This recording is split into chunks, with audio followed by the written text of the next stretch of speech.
Product sell করতে গেলে নতুন কাস্টমারকে তো আপনি সার্ভার পারলে কথা বলতে পারবেন না, কিন্তু পুরনো যারা আছে তাদের সাথে কথা বলবেন, এটা আমি ছেড়ে রাখলাম। অনলাইন প্রচার, সোশ্যাল মিডিয়ার টাইম, আজকে এআই টাইম। সোশ্যাল মিডিয়াতে কটা লোক অ্যাক্টিভ আমি দেখেছি, এখানে যত লোক বসে আছে সবাই সকালবেলা ফোনে রিচার্জ করে বিকালে শেষ হয়ে যায়, তারা করেটা কি করে? শুধু রিল দেখে, আর কিছু নাই। সোশ্যাল মিডিয়া, ফেসবুকে আপনি পোস্ট করুন, আমাদের হোয়াটসঅ্যাপ গ্রুপ আছে সেখানে কাজ করুন, আর যত অনলাইন মিটিং হয় সেখানে অ্যাক্টিভ থাকুন। আপনার বডি ল্যাঙ্গুয়েজ আশেপাশের লোককে বুঝিয়ে দেবে আপনি কোন পথে যাচ্ছেন। যদি আপনি কোন মানুষকে যাচাই করতে চান যে সে মানুষটা কোন পথে যাচ্ছে, তাহলে তার দুটো জিনিস লক্ষ্য করুন। আগে নোট করে রাখুন, লিখে নেন, এই কথাটা বাস্তব হবেই। আর হ্যাঁ, দুটো জিনিস নোট করুন।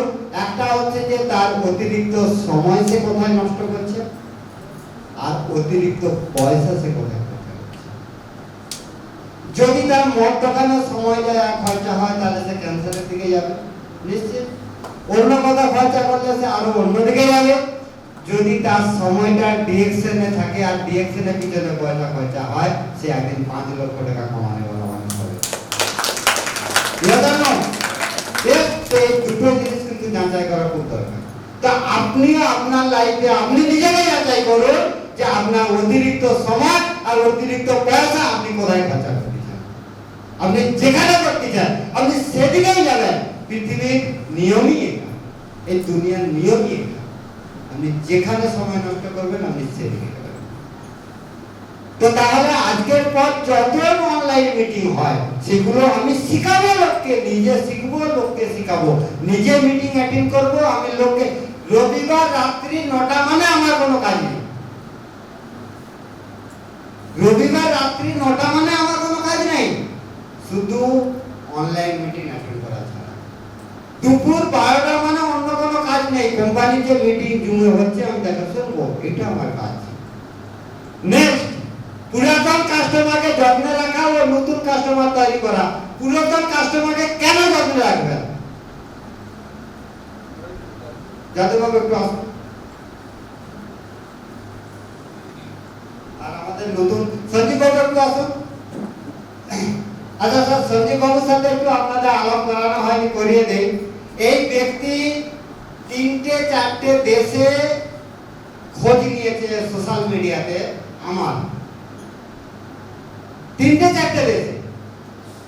তারপরে ইনি অনিন্দ বাবুর কাছে খবর পান যে আমার নাম অভিজিৎ সান্দ্রা, আমি ডেবরায় থাকি, আমার ফোন নাম্বার জোগাড় করে তিনি ডিএকশন বিজনেসে জয়েন করেন।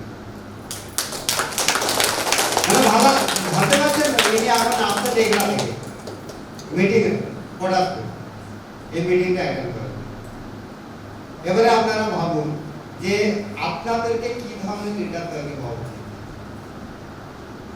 এনাকে অনেক লোক জয়েন করানোর চেষ্টা করেছে, কারোর সাথে হয় কাউকে এনে আধার কার্ড, প্যান কার্ড ফটো দেন।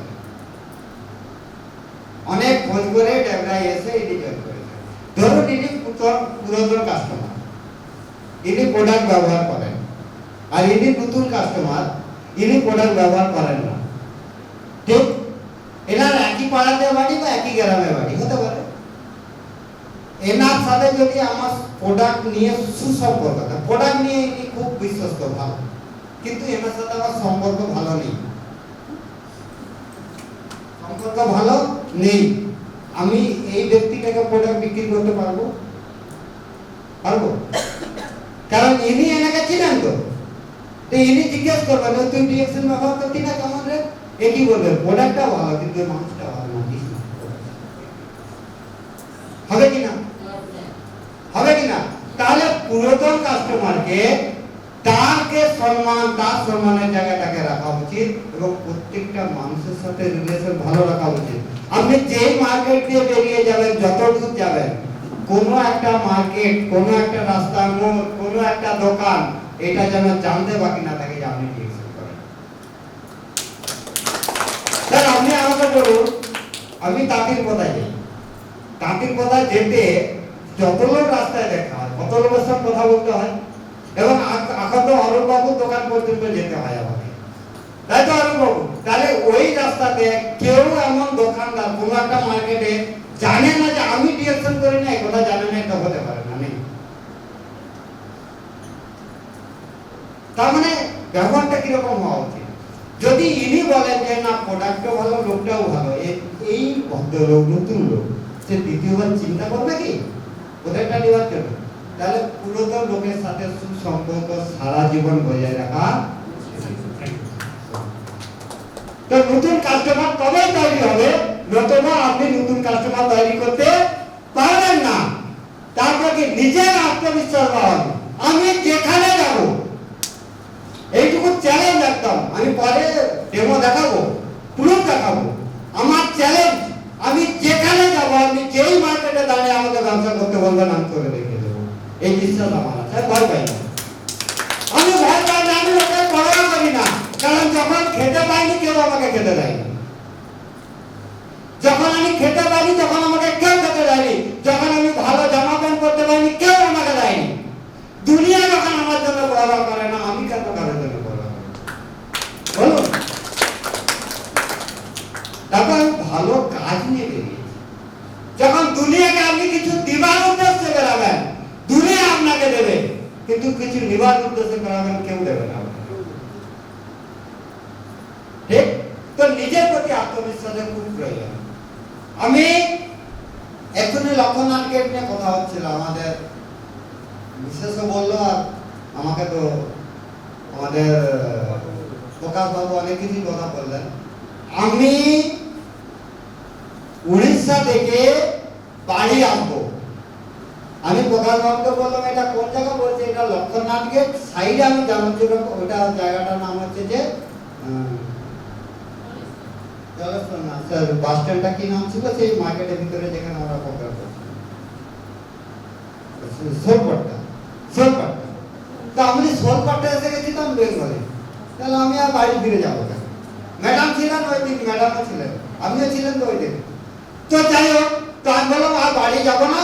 না, বলছি না, আপনি এক কাজ করুন, আগে খাওয়া দাওয়া করুন, তারপরে কি চিন্তা করা যায় দেখা যাবে। আমরা একটা হোটেলে গিয়ে খেলাম। খাবার পর আমি বললাম যে স্যার আপনাকে রাত্রি 3টের সময় উঠে আমাকে আমার ট্রেনে তুলতে আসতে হবে, আমি এখান থেকে বাসে চলে যাই। বলছে ঠিক আছে। তাহলে কোথায় বসানো যাবে? না, আমাকে ছাড়লে তিনি লক্ষণনাথ টোলগেটে। লক্ষণনাথ টোলগেটে বসে আছি। তো একজন ভদ্রলোক বলছে যে আপনি কোথায় যাবেন? আমি বলছি আমি এরকম দেবরা যাবো। বলছে আপনি বসুন, আপনাকে গাড়ি তুলে দেবো। তো এরকম অনেকের সাথে কথা হতে শুরু হলো। কথা হতে হতে 8:30 থেকে বাজলো রাত্রি 12:30। গাড়ি নাই, কেউ নিতে চাইলো না বাসে। তো বসে বসে বললাম কালকে আর ব্যবসা হবে কি যে হবে, এরকম চিন্তা করতেছি। তো করতে করতে একজন বিহারি ভাই আমার কাছে এলো, আমার কাছে কিছু জিনিস সে দেখতে চাইলো, আমি তাকে দেখালাম, কথাবার্তা হলো। তো পাশে এক ভদ্রলোক বসেছিল, বিশ্বম্বর নাথ বলে, মানে উড়িষ্যাতেই বাড়ি। উনি আমাকে পেস্ট নিলেন। তারপর কি রেফারেন্সটা কিরকম এলো দেখুন। ওনাকে যে পেস্ট দিলাম আমি, ওই দিনই আমি উড়িয়াতে লেখা কিছু কাগজ আমি এনার কাছ থেকে নিলাম। সে কাগজটা ধরিয়ে দিলাম, উনি বললেন, পেস্ট নিলেন, একজন চা নিলেন, একজন সাবান নিলেন। এইভাবে প্রায় 5,000 টাকার ব্যবসা ওই রাত্রি 1টার সময় করে। ওখানে করার অপরিচিত, কেউ পরিচিত না আমার, কিন্তু আমি তো কিছু কথা বলেছিল বাবা, কিছু তো একটা ওনাদের ভালো লেগেছে, কিছু তো একটা পয়েন্ট ওনাদের ভালো লেগে গেছে। তো ওনারা নিলেন, নেবার পর আমি চলে আসি। তারপর তাকে জয়েন করাই। জয়েন করানোর পর আমি তাকে মিটিংয়ে বসাতে পারছিলাম না। মিটিংয়ে কিভাবে বসাবো খুঁজে পাচ্ছিলাম না। তা আমি শনিবার রাত্রে এখান থেকে 1:30টার সময় বেরিয়েছি, বাড়িতে স্নান করে 2টোর সময় বেরিয়েছি। একটা টোটো বুক করেছি, খড়গপুর গেছি। খড়গপুরে গিয়ে ট্রেনে চেপেছি, 4:30টার সময় জলেশ্বরে নেমেছি। নেমে আমি যখন তাকে ফোন করছি, বলছে স্যার রাত তো যাওয়া হবে না স্যার, আপনি কি বেরিয়েছেন? যদি যাবেন আপনি চলে যান, আমার তো হবে। আমি বলছি विश्वम्बर नाथ जी, मैं देवरा में भी नहीं हूँ और वासुदेवपुर में भी नहीं हूँ, मैं आपके घर के बाहर खड़ा हूँ, आप निकल के आइए। বলে হ্যাঁ কে বাত কর রহে হো? मैं कहा हाँ আমি আমার ঘরে বাইরে দাঁড়িয়ে আছি, আপনি বেরিয়ে আসুন। বলছে কিভাবে এলেন আপনি? আমি যেভাবে হোক আমি যেতে গেছি, আপনি বেরিয়ে আসুন। তো উনি ঘর থেকে বাইরে বেরিয়ে বলে কথা দেখতে পাচ্ছি না তো। আমি বললাম আমি স্টেশনে বসে আছি, আপনি বাইরে বেরোলে কি আপনাকে এখানে আসতে হবে? উনি আসবেন না, আমি ছাড়বো না। 7:30 পর্যন্ত কোনো নিশ্চিত নেই সে যাবে আমার সাথে। 7:30 পর্যন্ত, 4:30 দিকে। তারপরে সে ভদ্রলোককে আমি বললাম আপনি ডিউটি যাবেন চলে যাবেন, কিন্তু আমার সঙ্গে দেখা করে যান, আমি বসে আছি এতক্ষণ। এক কাপ কফি খেয়ে যাবেন আমার কাছে। উনি যা আমার কাছে এলেন, ওনাকে কফি খাওয়ালাম, আর মোটর সাইকেলে চাপলাম, বলি ডিউটিতে ফোন করে দেন যে আমি আজকে যাবো না। বলে বাড়িতে করে 150 কিলোমিটার এনার বাড়িতে পৌঁছালাম। এনার ওখানে যেখানে মিটিং হচ্ছিল পৌঁছালাম। স্যার ঠিক বলছি তো না? তো ওখানে পৌঁছালাম। ওখানে উনি মিটিং অ্যাটেন্ড করলেন। তারপরে বিশ্বাস করুন আপনারা, মিটিং শেষ হওয়ার পর এক পেটি মাল ওখান থেকে নিয়ে বাড়ি এসেছে। এক পেটি মাল। ভাবতে পারছেন?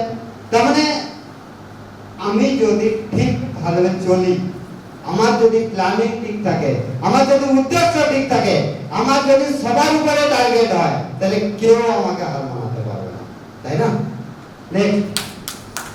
সেই উপায় বুঝা গেল, বাড়ানোর উপায় বুঝা গেল। আর কোনো কোশ্চেন আছে নাকি? সব থেকে বড় জিনিসটা হলো বিশ্বাস, নিজের আত্মবিশ্বাস। আগে চলুন, কোনো কোশ্চেন? নেক্সট কি আছে? নতুন কাস্টমার কিভাবে তৈরি করবেন? হ্যালো, আমরা পরিচিত লোকের কাছে যাই, অপরিচিত লোকের কাছে যেতে ভয় লাগে, হ্যাঁ তাই না? এখানে কি লেখা আছে না, নতুন মানুষের সাথে বিশ্বাস ও সম্পর্ক গড়ে তুলুন। আপনার পাশে একজন ব্যক্তি বসে আছে, আমি পাঁশকুড়া থেকে দীঘা যাচ্ছি, ফটো দেখাবো, চিন্তা করার কিছু নেই। আমি পাঁশকুড়া থেকে দীঘা যাচ্ছি, আমার পাশে একজন বসে আছে, ভদ্রলোকের বাড়ি বকখালি, আর তার পাশে সামনে আর দুজন ব্যক্তি বসে আছেন, কথা চলছে। তো কথা চলতে চলতে আমাকেও কিছু বলছে, আমিও বলছি। তো ওরা যা কথা বলছে সেই কথাগুলোকে আমি অন্যরকম ভাবে উত্তর দিচ্ছি। তো হঠাৎ ওই ভদ্রলোকের স্ত্রী আমাকে জিজ্ঞেস করছে, বলছে স্যার আপনি কি করেন? বলছে চাকরি টাকরি করেন? তখন আমি বলছি না আমি তো চাকরি করি না। না আপনি কি করেন? আমি বলছি আমি এই কাজ করি যে মানুষকে যাতে হাসপাতালে গিয়ে লাইন না দিতে হয়, আমি সেরকম একটা। বলে সেটা কিরকম কাজ? একটা নতুন কথা হলো না, অড কথা। তাহলে প্ল্যানিং করছি, যে সুযোগ করছি যে কিভাবে এদের সাথে কথা বলবো আমি। তাহলে অড কথা হবে না, নতুন কথা। তাকে যা বললাম জিনিসটা কি, আমি চা পেয়ে সাবান বের করি না, আমি জ্ঞানটা বের করে হাতে দিয়ে দিচ্ছি। এটা দেখেছেন কোনোদিন? না। হ্যাঁ, এটা কাছে হয়ে থাকে। এটা নিয়ে কথা হতে শুরু হলো, কথা হতে হতে 8 ঘন্টা 45 মিনিট পরে আমার ব্যাগ থেকে সব জিনিস বের করতে হলো। ওখানে ট্রেনের ওই কামরার ভিতরে যত লোক ছিল সবাই ভিড় করে দেখলো, আর খালি ভদ্রলোক আমার কাছ থেকে চা নিয়ে গেলেন ওই ট্রেনের মধ্যে।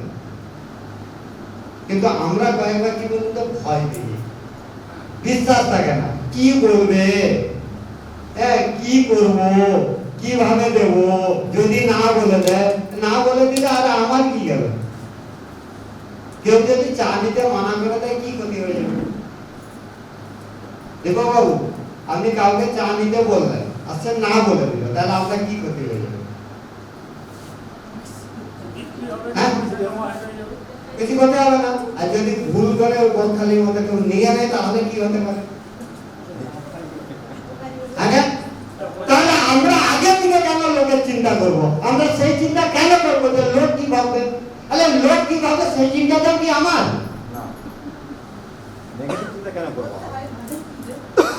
না, লোকে কি বলবে সেই চিন্তা আমি কেন করব?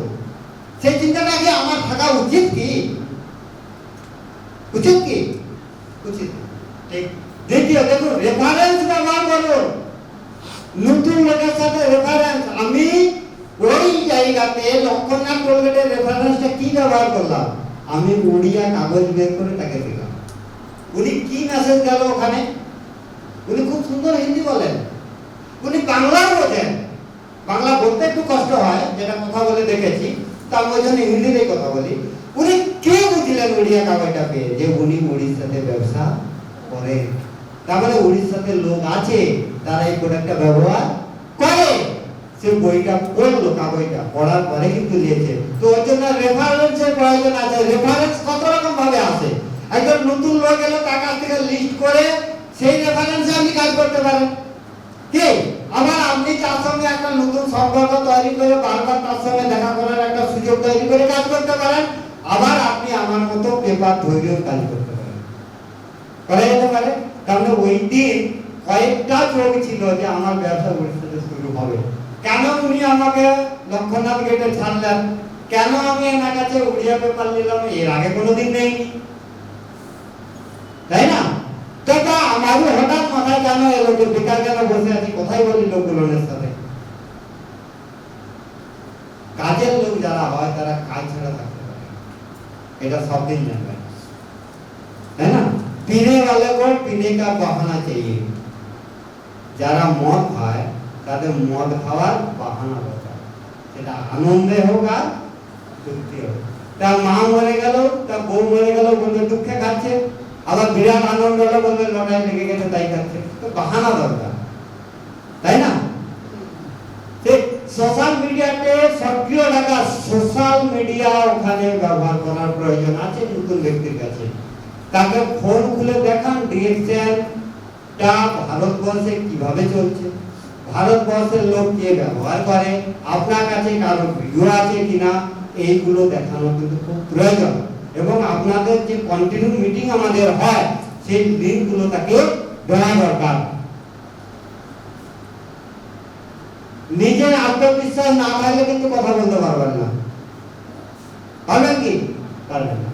আর এনার্জি বাড়িয়ে তোলা, আপনি যখন কোনো ব্যক্তির সাথে ডিএক্সএন প্রোডাক্ট নিয়ে কথা বলবেন, বলতে বলতে ঘুমিয়ে পড়বেন না, তাহলে আপনার প্রোডাক্ট বিক্রি হবে না। এমন তো না আপনি কথা বলছেন না নিজে বলছেন। আপনি বিশ্বাস করুন, শনিবার রাত্রি 1:30টায় ঘুম থেকে উঠেছি, পরের দিন 3:30টায় ঘুম থেকে উঠেছি, তারপর গৌতম বাবুর ওখানে প্রোগ্রাম, ওই দিন 4টে প্রোগ্রাম করেছি। সোমেন বাবু আমি কারা ঘুমাচ্ছিলাম নাকি? আমাকে দেখে দুর্বল মনে হচ্ছিল কি? এই জিনিসের প্রয়োজন আছে। আর এই জিনিসকে ঠিক রাখতে পারলে সেখানে বোঝা যাবে যে কে কতটা ডিএকশন খায়, সেখানে বোঝা যাবে যে কে কতটা ডিএকশন খায়। তাহলে কিসের এনার্জি কখনো লস করা যাবে না। তাহলে আপনি নতুন কাস্টমারকে সেল করতে কখনো কিছু ঘটবেন না। নতুন কাস্টমার এইভাবেই তৈরি হয়। পরিচিত লোক একবার হলেও আপনাকে না বলতে পারে, আপনাকে দুটো কথা শোনাতে পারে, কিন্তু নতুন লোক ওটা না নিলেও আপনাকে একটা না একটা পয়েন্ট ছেড়ে দিয়ে যাবে। কিছু না হলেও তার ফোন নাম্বার আপনাকে দিয়ে যাবে। কাজ হবে না? তার ফোন নাম্বারটা নিয়ে গ্রুপে অ্যাড করিয়ে দেন। যেগুলো পোস্ট হবে, যদি ভুল করেও একটা মিটিং অ্যাটেন্ড করে নেয়, কি মনে হয় আপনার প্রতি কি বিশ্বাস হবে ভদ্রলোকের? যে লোকটা মিথ্যে, তাই তো করা যেতে পারে। বুঝা গেছে? এই পর্যন্ত বুঝা গেছে? এইটাতে আর কারো যদি কোশ্চেন থাকে বলুন। আর কারো কোশ্চেন? এইবারে কথা হলো যে আমরা কিভাবে ডায়মন্ড হবো, কিভাবে আমরা সফল হবো। ডায়মন্ড আমরা কিভাবে হব, কি করলে ডায়মন্ড হব? নতুন কাস্টমার তৈরি করার প্রসেস বুঝলাম। লোকের সঙ্গে ব্যবহার ভালো রাখবেন। একজন ভালো ব্যবহার করা ব্যক্তি সমাজে কখনো ঠকে না। হয়তো দেরিতে সময় তাকে নেয়, কিন্তু তারই জয়গান সব থেকে বেশি হয়। সৎভাবে হয়তো খুব তাড়াতাড়ি কোটি হওয়া যায় না, কিন্তু সৎ মানুষের নাম সমাজে সব থেকে বেশি, তাই না? তো তাহলে নেক্সট কি হলো? আপনি যদি ডায়মন্ড হতে চান তাহলে সর্বপ্রথম উদ্দেশ্য আপনাকে একটা গোল তৈরি করতে হবে। সে গোলে আপনি লিখুন যে আপনি জীবনে কি কি পেতে চান। যদি না লিখেন পারবেন না, কেউ সফল হতে পারবে না। কি কি জীবনে হতে চান লিখুন। লেখার পর সেখানে লিখুন যে ডায়মন্ড হলে কিন্তু সেইগুলো সফল হওয়া যাবে, সে স্বপ্ন পূরণ করা যাবে। ভালো গাড়ি, ভালো বাড়ি, ভালো পরিবেশ, ভালো সমাজের সাথে রিলেশন, তৈরি করতে গেলে, জীবনের সবথেকে বেশি পয়সা রোজগার করতে গেলে আপনাকে হতে হবে ডায়মন্ড। ডায়মন্ড যখন হবে আবার একটা গোল লিখুন, সেখানে লিখুন ডায়মন্ড। এই ডায়মন্ডটা জিজ্ঞাসা করুন যে আমি কিভাবে ডায়মন্ড হব, একে প্রশ্ন করুন। আপনি কিভাবে ডায়মন্ড হবেন লিখুন এখানে। কবে যদি প্রশ্ন করেন, সবার প্রথমে প্রশ্ন আসবে কবে হবে, ডায়মন্ড কবে হবে। যাদব বাবু ডায়মন্ড কবে হবে? বলো বাবু ডায়মন্ড কবে হবে?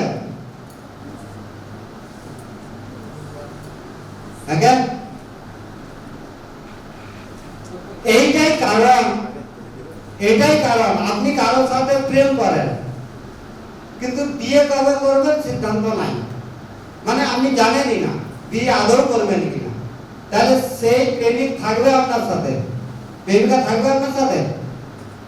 হ্যালো, আপনি কারোর সাথে প্রেম করেন, কিন্তু আপনার জানেনই না আপনি কবে তাকে বিয়ে করবেন, তাহলে সেই প্রেমিকা আপনার সাথে থাকবে?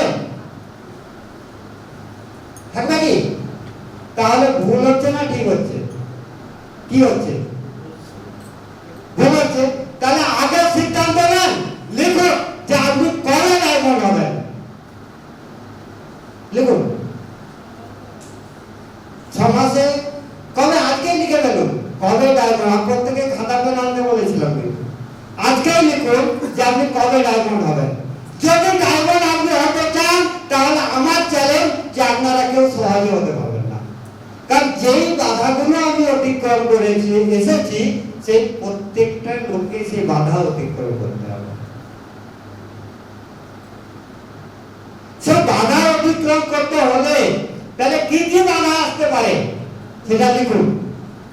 কারো বাধাতে তার প্রফেশনাল, যে প্রফেশনে সে কাজ করে সেটা বাধা আসতে পারে, কারো চাষবাসের দিক থেকে বাধা আসতে পারে, কারো তার স্ত্রীর দিক থেকে বাধা আসতে পারে, কারো তার গার্লফ্রেন্ডের দিক থেকে বাধা আসতে পারে, কারো তার কি বলবো আত্মবিশ্বাসের দিক থেকে বাধা আসতে পারে, কারো তার লেজিসের কারণে বাধা আসতে পারে, সে প্রচুর লেজি সেই কারণে বাধা আসতে পারে। তো কি কি বাধা আসতে পারে আমি লোকের কাছে গিয়ে বলতে পারবো না, আমার লজ্জা লাগে, সেটাও একটা বাধা, তাই না? তো যদি বাধা আসে, কাউকে যদি আপনার ভালো লাগে আর তাকে আই লাভ ইউ না বলেন, সে আপনার বাড়ির স্ত্রী হবে?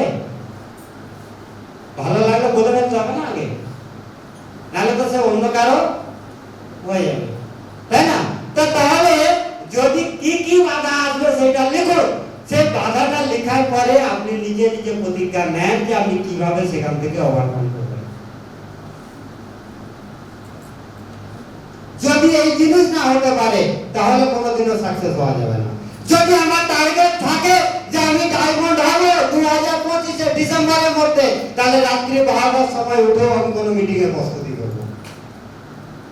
যদি আমার টার্গেট থাকে যে আমাকে 2025 এর মধ্যে ডায়মন্ড হতে হবে, আমাকে ভালো টিম তৈরি করতে হবে, 2025 এর মধ্যে আমার 50,000 টাকা রোজগার চাই, যদি আপনি ডেট লিখে দেন আর সেটা বাড়ির দেওয়ালে লিখে দেন, যখন আত্মীয় স্বজন বন্ধু বান্ধব সবাই দেখে যাবে, তখন আপনার রাত্রি 3টার সময় উঠেও কাজ করতে মন করবে। Yes or no?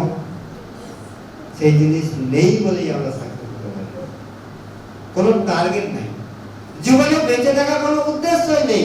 কেন এখানে দুনিয়াতে এসেছি তাও জানি না, আবার এই দুনিয়া ছেড়ে চলে যাবো তাও জানি না। আর আমরা মরার আগে তো মরে মরে বাঁচি, মরার আগে যে কতবার মরে যাই জানি না।